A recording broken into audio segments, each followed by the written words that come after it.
In this lesson, we'll learn about flowcharts. Axure RP 11 includes a flow widget library, which we can use to create flowcharts. Switch to the flow widget library, and you'll see various commonly used flow elements, including rectangles, diamonds, and triangles, as well as some less common shapes. When creating prototypes, it's best to use common elements to reduce communication costs. Drag a rectangle onto the canvas and double-click to enter text. Flow elements work the same way as other elements. Drag in more elements to demonstrate how to create a flow chart.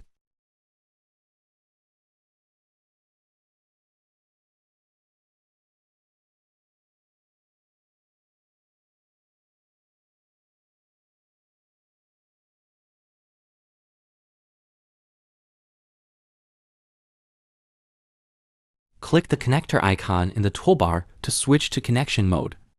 When you move the cursor over an element, 4 circular endpoints appear.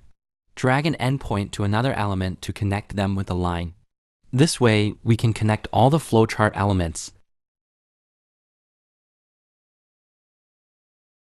When you hover over an endpoint without a line, a dashed line and element appear. Clicking will add a new connector and element. Dragging the endpoint of a line to an empty area on the canvas will prompt you to choose a shape to add, allowing you to quickly add desired shapes.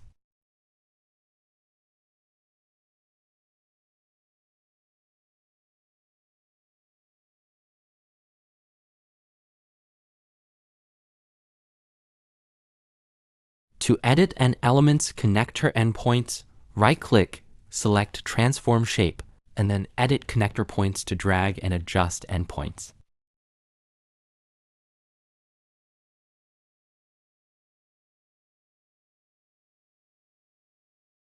To change the line shape, select the connector line and, in the Style pane, choose the line shape.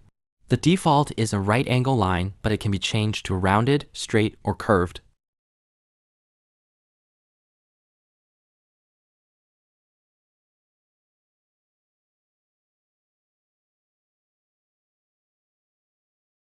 In the Style toolbar, you can set the endpoints of the line, for instance, making one end an arrow and the other a dot.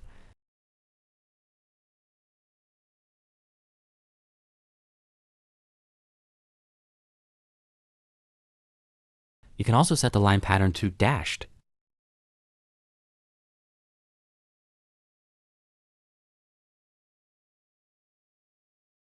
Next, we'll generate a sitemap. Create more pages and arrange them in a hierarchy.